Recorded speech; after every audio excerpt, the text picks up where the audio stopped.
जय माता दी दोस्तों, कैसे हैं आप सब। आशा करती हूँ सब लोग अच्छे होंगे, खुश होंगे, बिंदास होंगे। आपको तहे दिल से बहुत बहुत दीपावली की हार्दिक शुभकामनाएं फ्रेंड्स। यहाँ मैं बात करूंगी कि दिवाली के दिन आपको क्या करना है और कैसे करना है। यूँ तो हम सभी जानते हैं फ्रेंड्स कि दिवाली के दिन जो चौघड़िया मुहूर्त होता है उस समय में पूजा करना बहुत ही ज़्यादा शुभ माना जाता है। साथ ही साथ फ्रेंड्स और भी ऐसी बहुत सारी चीज़ें हैं जो हमें दिवाली के दिन ज़रूर और ज़रूर से करनी चाहिए। सबसे पहले तो फ्रेंड्स दिवाली के दिन हमें ब्रह्म मुहूर्त में उठना चाहिए और गंगा जल डाल करके या गुलाब जल डाल करके स्नान करना चाहिए। खूब सारा इत्र लगाना चाहिए और अपने घर को भी खुशबूदार बना कर रखना चाहिए। अपने घर की साफ सफाई तो हम पहले ही कर चुके होते हैं फ्रेंड्स। आज के दिन अपने घर को बहुत सुंदर सा सजाएं। अशोक के पत्ते, आम के पत्तों का मिला करके तोरण, फ्रेश तोरण आप जरूर लगाएं। यूँ तो बाजार में बंदरवार बहुत सारे मिलते हैं, वो तो आप लगाएं ही लगाएं, लेकिन माता के वेलकम के लिए आप आम के पत्तों का और अशोक के पत्तों का तोरण अपने घर के मेन दरवाजे पर निश्चित तौर पर लगाएं। साथ ही साथ चावल पीस करके हल्दी मिला करके गंगा जल से या गुलाब जल से बनाया हुआ ओम और स्वास्तिक का चिन्ह निश्चित तौर पर अपने घर के दरवाजे पर बनाएं। अगर आपके घर में छोटी कंजकें हैं या छोटे बच्चे हैं, छोटी लड़कियां हैं, तो उनके पैरों की छाप या अपने हाथ से ही आप मुट्ठी की छाप से माता लक्ष्मी के पैर अपने घर के दरवाजे पर जरूर से बनाएं। अपने घर के दरवाजे पर रंगोली जरूर बनाएं। इतना सुंदर तरीके से दियों को सजाएं जैसे कि मनमोहक होकर माता लक्ष्मी सीधे ही आपके घर आ जाए। दिवाली के दिन फ्रेंड्स अगर आप चाहते हैं कि माता लक्ष्मी आए और आके विराजमान रहे और कभी लौट कर ना जाए, तो आपको दिवाली के दिन एक चांदी की डिब्बी खरीदनी है। उसके अंदर आपको नाग केसर भर देना है। नाग केसर भरने के बाद के अंदर थोड़ा सा सिंदूर डाल देना है और उस डिब्बी को बंद कर देना है। वो डिब्बी जो होगी आपकी संदूक की तरह खुलने बंद होने वाली डिब्बी होनी चाहिए। दिवाली पूजन के बाद उस डिब्बी को उठा करके आपको अपने घर की तिजोरी में रख लेना है। और भी बहुत सारी बातें हैं फ्रेंड्स जो दिवाली के दिन आपको निश्चित तौर पर करनी चाहिए फ्रेंड्स। अपने से बड़ों का आशीर्वाद लेना चाहिए। माता लक्ष्मी को श्रृंगार चढ़ाना चाहिए। माता लक्ष्मी को चुनरी जरूर चढ़ानी चाहिए दिवाली के दिन। और सबसे बड़ी बात है, दिवाली के दिन झाड़ू का दान बहुत ज़रूरी होता है, लेकिन वो गुप्त दान होता है फ्रेंड्स। उसे आप मंदिर में करके आ सकते हैं। दिवाली वाले दिन अशोक का पेड़ की जो जड़ होती है उसकी उपासना करें, उसकी पूजा करें फ्रेंड्स। अगर आप ये जड़ अपने घर में ला सकते हैं तो ये बहुत ही अच्छी बात है। अगर नहीं ला सकते, माता लक्ष्मी का आशीर्वाद मिलेगा। और क्या करना है दिवाली के दिन? दिवाली के दिन 11 कोड़ियाँ, 11 पीली कोड़ियाँ, काली नहीं पीली कोड़ियाँ और 21 कमलगट्टे और 25 ग्राम पीली सरसों माता लक्ष्मी को अर्पित करें। उसके बाद इन सबको जब भी आप पूजा दिवाली वाले दिन रात में जब हम पूजा करते हैं तो उसमें जो भी सामग्री हम माता लक्ष्मी को अर्पित करते हैं फ्रेंड्स, वो सारी सामग्री हमें अक्सर जो है बांध करके उसकी पोटली बना करके अपने घर में अपनी तिजोरी में रखनी चाहिए। रखते हैं तो इससे साल भर हमारे घर में बरकत बनी रहती है। दिवाली वाले दिन एक नया मिट्टी का घड़ा लें और उसको पानी से भर के अपने घर के किचन में रखें। माना जाता है इससे घर में बरकत आती है और माता अन्नपूर्णा का सदैव के लिए हमारे घर पे वास हो जाता है। दिवाली के दिन शंख जरूर बजाना चाहिए। माना जाता है शंख की जो ध्वनि होती है वो नेगेटिविटी को दूर करती है और जहाँ दरिद्रता होती है वो दरिद्रता भी वहाँ से घर छोड़कर भाग जाती है और सुख सौभाग्य और समृद्धि आकर के उस जगह पर बस जाती है। तो फ्रेंड्स दिवाली को शंख बजाना ना भूलें बिल्कुल भी। अगर आपको कहीं से मिल सकती है इमली के पेड़ की लकड़ी, दिवाली के दिन इमली के पेड़ की लकड़ी लेकर आए और उसे माता लक्ष्मी को चढ़ाएं। माता लक्ष्मी को चढ़ाने के बाद उस इमली की लकड़ी को आप एक पीले रंग के या फिर लाल रंग के कपड़े में लपेट करके आप अपने धन की तिजोरी पे निश्चित तौर पर जरूर रखें। अब यहाँ मैं बात करती हूँ फ्रेंड के दिन जो है सोने या चांदी के सिक्के जरूर खरीदने चाहिए, सोने की गिन्नी जरूर खरीदनी चाहिए फ्रेंड्स। आज के दिन माता लक्ष्मी को धनिया जरूर चढ़ाना चाहिए, कमल गट्टे चढ़ाने चाहिए, कमल का फूल चढ़ाना चाहिए, दूध और जलेबी का भोग लगाना चाहिए। और साथ ही साथ फ्रेंड्स ये बहुत ही विशेष उपाय है। दिवाली की रात्रि को आपको एक गन्ने की जड़ लेकर आनी है और ला करके उस गन्ने की जड़ से माता लक्ष्मी की उपासना करनी है। लेकिन फ्रेंड्स यहाँ एक बहुत इंपॉर्टेंट बात है, जो भी आप माता लक्ष्मी की उपासना करेंगे, मंत्रों का जाप करेंगे या कोई चीज़ आपके घर में है जिसको आप सिद्ध करना चाहते हैं, तो आप कम से कम जिन भी मंत्रों का जाप करेंगे तो उन मंत्रों का जाप कमलगट्टे की माला के साथ जरूर करें। इससे माना जाता है माता लक्ष्मी प्रसन्न होती हैं और जो भी चीज़ को आप कर रहे हैं वो आपको फलीभूत होती है।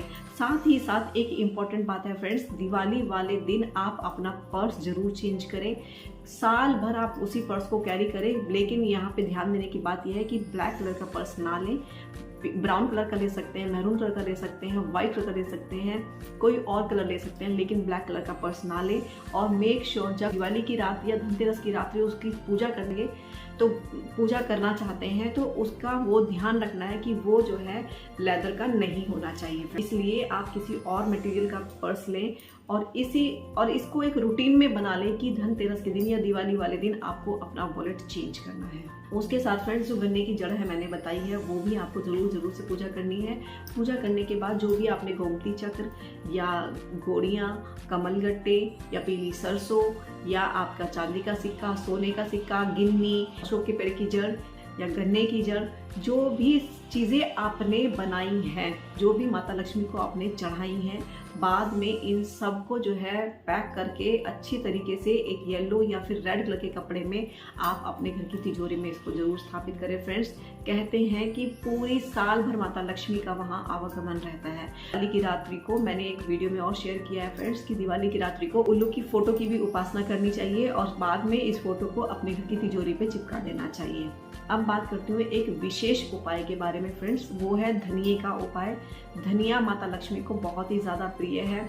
आपको मालूम है धनतेरस हो या दिवाली हो, धनतेरस क्या है कि किसी भी धन को हम जब मल्टीपल करना चाहते हैं, हम बढ़ाना चाहते हैं तो इसके दिन हम पूजा करते हैं। तो इसका मतलब ये होता है कि हम अपने धन में 13 गुना वृद्धि करना चाहते हैं या 13 गुनी वृद्धि हो। तो इसके लिए आपको उपाय करना है, चाहे तो आप ये धनतेरस के दिन भी कर सकते हैं और चाहे आप इसको दिवाली की रात भी कर सकते हैं। सबसे पहले आपको एक बाउल लेना है, एक बाउल कोई भी आप बाउल ले सकते हैं या एक प्लेट ले सकते हैं। उसमें आपको रोली और चंदन से मिक्स करके आपको एक श्रीम बनाना है। श्रीम बनाने के बाद उसके ऊपर आपको रखनी है सोने की गिन्नी। सोने की गिन्नी हो सकती है, सोने का अगर आप गिन्नी खरीद नहीं सकते हैं तो जो भी आपके पास ऑर्नामेंट है, नोज पिन है या टॉप्स है या जो भी आपने अभी नया खरीदा है, या फिर अगर नया भी नहीं है तो आप पुराना भी ले सकते हैं, लेकिन उसको आप अच्छे से गंगा जल में डिप करके धो लें या पंचामृत में धो करके उसको आप रख सकते हैं, यूज़ कर सकते हैं। उसके बाद उस बाउल में श्रीम बनाने के बाद वो सोने का आइटम या तो गिन्नी है तो वो, या फिर जो आपकी ज्वेलरी है वो आपको रखनी है। वो नोज पिन हो सकती है, छोटा सा सोने का टुकड़ा भी हो सकता है, वट जो भी आपके पास अवेलेबल हो वो हो सकता है, ये आप उसमें रखें। उसके बाद उसमें जो भी अगर आपके पास कुछ चांदी के सिक्के हैं, पहले आपकी दिवाली में पूजन में रखे हुए हैं, या पुराने चांदी के सिक्के हर किसी के घर में अवेलेबल होते हैं फ्रेंड्स, वो चांदी के सिक्के आपको उसमें रखने हैं। उसके बाद उसके ऊपर आपको धनिया भर देना है, जो धनिया के बीज होते हैं। धनिया क्यों बोया जाता है फ्रेंड्स, बेसिक इसका रीज़न ये है कि धनिया जो है बहुत ही फास्ट ग्रोइंग क्रॉप है, ये बहुत जल्दी उग जाता है और बहुत जल्दी सारे में फैल जाता है। उसमें से जो भी धनिया आपने खरीदे हैं वो आप धनतेरस के दिन ही खरीद के ले आएंगे फ्रेंड्स। मैंने उसमें बताया हुआ कि धनिया के बीज भी आज खरीदने हैं। उसके बाद उसमें वो धनतेरस के धनिया के बीज पूरे अच्छे से भर देना है। उसके ऊपर मतलब इतना भरना है कि वो चांदी के सिक्के और वो ज्वेलरी सब ढक जाए धनिया के बीज से। उसके बाद जो बाकी के बीज बचेंगे उनको आप अपने घर के किसी भी गमले में या अपनी क्यारी में या बगीचे में आप उनको बो दें और सो कर दें, उनको बीज दें। और जो बाउल आपने बनाया है उसकी आप उस दिन पूजा करें, पूरी रात माता के सामने उसका रखा रहने दें, मंत्रों का जाप करें, उच्चारण करें, जो भी आप कर सकते हैं या जो भी आप करते हैं दिवाली की रात्रि को वो सब करें। अगले दिन सुबह मॉर्निंग में जब वो धनिया और वो सारे ऑर्नामेंट्स जो भी चीज़ें आपने उसमें रखी हैं वो एक रेड कलर के कपड़े में बांध करके अच्छी तरीके से आप अपने घर की तिजोरी में उसको स्थापित कर लें पूरे एक साल भर के लिए। कई बार फ्रेंड्स ऐसा होता है, कमल गट्टे हुए या फिर आपके धनिया के बीज हुए या और भी ऐसी बहुत सारी चीज़ें होती हैं, पूजा की सामग्री होती है जिनमें कई बार घुन लग जाता है। तो घुन ना लगे तो आप इसमें आप श्योर ही रखें कि कोई भी एक ऐसे कंटेनर में उस रेड कलर की पोटली को रख दें कि जिससे कि उसमें घुन लगने के कोई चांसेस ना हो। अगर ऐसा पॉसिबल नहीं है तो वहाँ पर आप उस पोटली के अंदर थोड़ी सी आप कपूर की एक बट्टी डाल के रख दें। कहते हैं जहाँ कपूर होती है वहाँ कीड़े नहीं लगते हैं। तो ये जो है आपकी धनिया कभी खराब नहीं होंगे और पूरे साल भर ये पोटली आपको हमेशा ही धन धान्य से भर के रखेगी, आपके घर को सुख सौभाग्य समृद्धि प्रदान करेगी। तो फ्रेंड्स ये थी दीपावली की विशेष जानकारी। माता लक्ष्मी को सफ़ेद चीज़ें बहुत ज़्यादा प्रिय होती हैं फ्रेंड्स, उनको दूध और जलेबी का भोग ज़रूर करके लगाएं। पॉसिबल नहीं है तो आप थोड़ी सी जलेबी, चाहे 2 जलेबी आप अपने घर में भी बना सकते हैं, उसका भी आप भोग लगा सकते हैं माता लक्ष्मी को। ये बात ध्यान रखिए फ्रेंड्स कि माता लक्ष्मी का दिन है, ये बहुत बड़ा दिन है। किसी को भी इस दिन गलत ना बोले, किसी को गंदा ना, किसी के बारे में गंदे विचार ना करें। अगर पॉसिबल ना हो कुछ बड़ा करना तो छोटी छोटी चीज़ें करके भी आप अपने घर में खुशियाँ ला सकते हैं फ्रेंड्स।